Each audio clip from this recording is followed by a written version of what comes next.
शिवपुराण कर रही है। द्रौपदी शंकर भगवान की बहुत बड़ी उपासक थी और द्रौपदी भगवान शिव जी की इतनी बड़ी उपासक पूर्व समय में ये एक ऋषि की, एक संत, एक गुरुजन, एक ब्राह्मण जन की बेटी थी। उसके पहले ये एक राजा के घराने में राजा की पुत्री थी। शिव की इसकी आराधना, इसके कितने जन्म निकल गए, हर जन्म में इसने शंकर की आराधना करी। प्रत्येक जन्म में इसने शंकर की आराधना करी। अब जब ब्राह्मण ऋषि की बेटी बनी तब इसने शंकर जी से वर मांगा। 14 गुणों से बलवान पति को मांगा था, 14 गुण वाला पति। तो शंकर जी ने कहा इतने गुण तो किसी में नहीं हो सकते, तो उसने कहा फिर 5 गुण का पति दे दो, जो वीर हो, धैर्यवान हो, विद्वान हो और युद्ध में प्रबल, धनुर्विद्या में प्रबल और दिखने में भी सुंदर हो। ऐसे 5 गुणवान उसने पति मांगे। तो शिव जी ने कह दिया कि तुम्हें देता हूं। आखिरी में जो द्रौपदी ने मांगा वो किसी एक अकेली द्रौपदी के लिए नहीं था। जो आखिरी में मांगा गया वो केवल द्रौपदी के लिए नहीं था।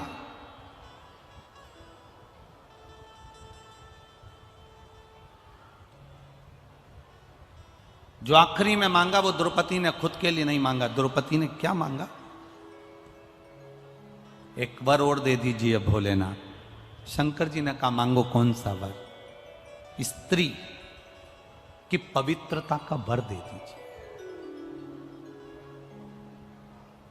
एक नारी की पवित्रता का वर दे दो।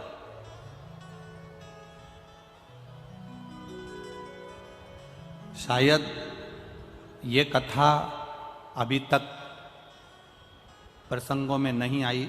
ये तब शिव महापुराण की कथा के प्रसंग में ये चरित्र आया है, तो आप ध्यान लगाकर सुनना।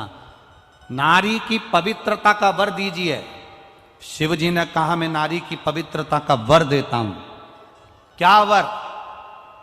नारी की पवित्रता रहना चाहिए। किस स्थान पर नारी की पवित्रता का स्मरण कराया गया? जरा जितनी मेरी बहनें बैठी हैं, जितनी मेरी माताएं बैठी हैं, जितनी मेरी जीजियां बैठी हैं, सावधानी से सुनना कि नारी की पवित्रता का वर केवल एक द्रौपदी को नहीं मिला था। नारी की पवित्रता का वर दुनिया की सारी स्त्रियों को मिला था। शिव जी ने कहा सुन द्रौपदी, ध्यान लगाकर सुनना। पहला नारी की पवित्रता का वर देता हूं।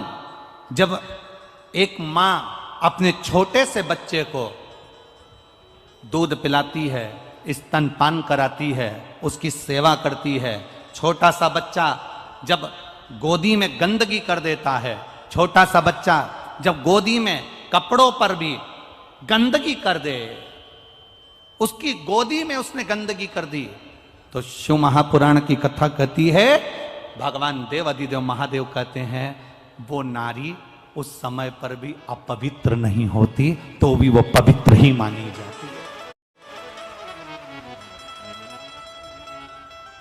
आप में से कितनी माताएं बैठी हैं जिनकी बहू का बच्चा छोटा सा है और बहू के बच्चे ने बहू की गोद में गंदगी कर दी, तो बहू बार बार नहाने जाती होगी? है कोई? जम के बोलो जरा। है? नहीं। क्यों?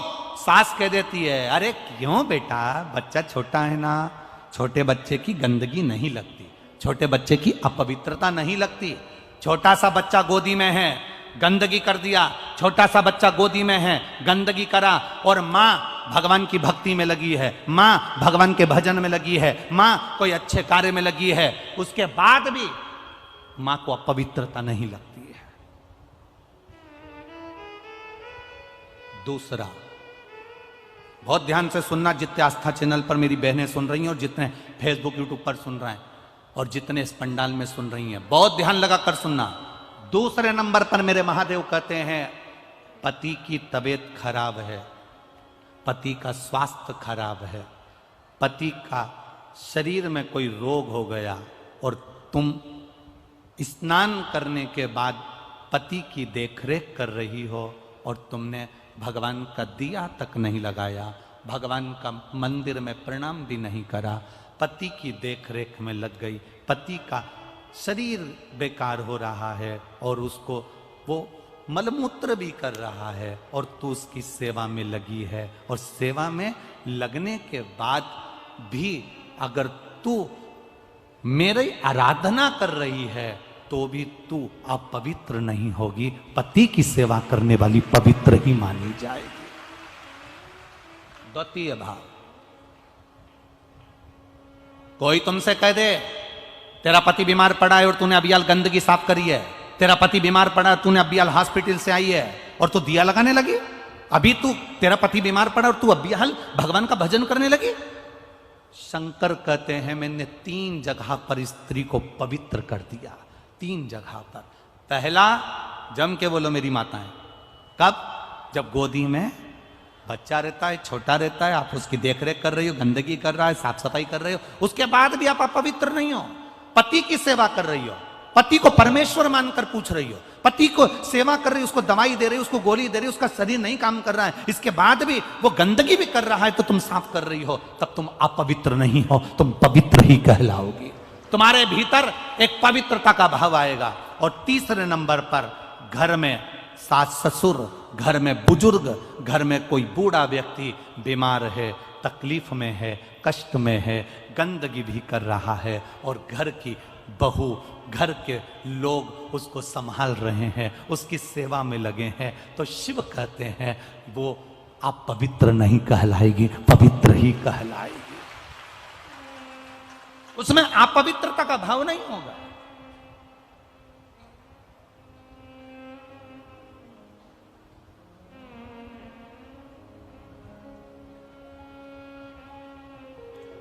अगर आज बहुओं से अगर कथा के माध्यम से कोई कह दे कि तुम्हारे सास ससुर बीमार पड़े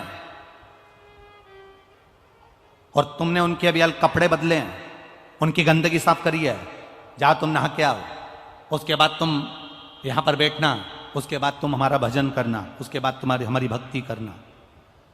अब भगवान की भक्ति से बड़ी सास ससुर की सेवा है कि सास ससुर की सेवा से बड़ी भगवान की भक्ति है? ईमानदारी से बोलना।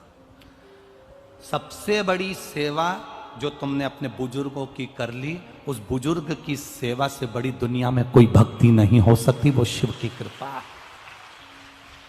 3 जगह पर नारी अपवित्र नहीं होती।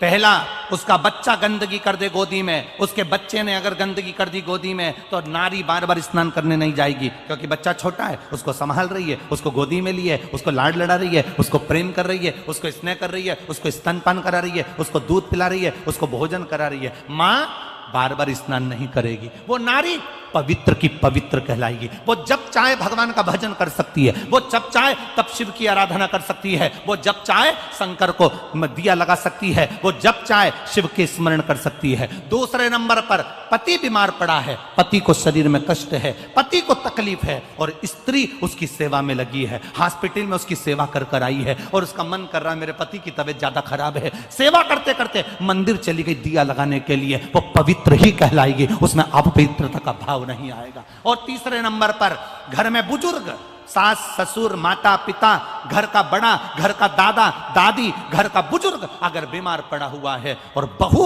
उनकी सेवा में लगी हुई है और सेवा करते करते भी उसने पूजन नहीं करी, मैं सेवा कर लूं इसके बाद पूजन करूंगी, फिर गई दिया लगाने के लिए भगवान के मंदिर में, तो भगवान उसको अपवित्र नहीं मानता, भगवान उसको पवित्र ही मानता है। उसकी पवित्रता उसके जीवन की रहती है, क्योंकि भगवान की भक्ति, भगवान का भजन, भगवान का कीर्तन, भगवान का स्मरण फल जब देता है जब हम किसी की सेवा का मूल तत्व अपने अंदर उतार लेते हैं कि मैं सेवा कर रही हूं।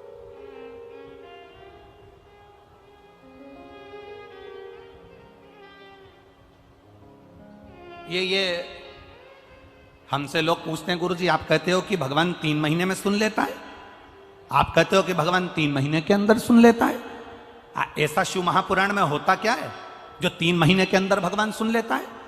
और हम यहां पर भी कहकर जा रहे हैं, जिसने 1 गिलास पानी पिलाया है, 1 अन्न का दाना खिलाया है, जिसने किसी को सेवा दी है, यहाँ बैठकर आप कुछ ना कुछ इस पूरे प्रागण्य में सेवा कर रहे हो, खाली नहीं जाएगा। 3 महीने का इंतजार करना, तुम्हारा पत्र कहीं ना कहीं कथा में मैनपुरी का पत्र भी वहां पर प्राप्त होगा, लिखा होगा।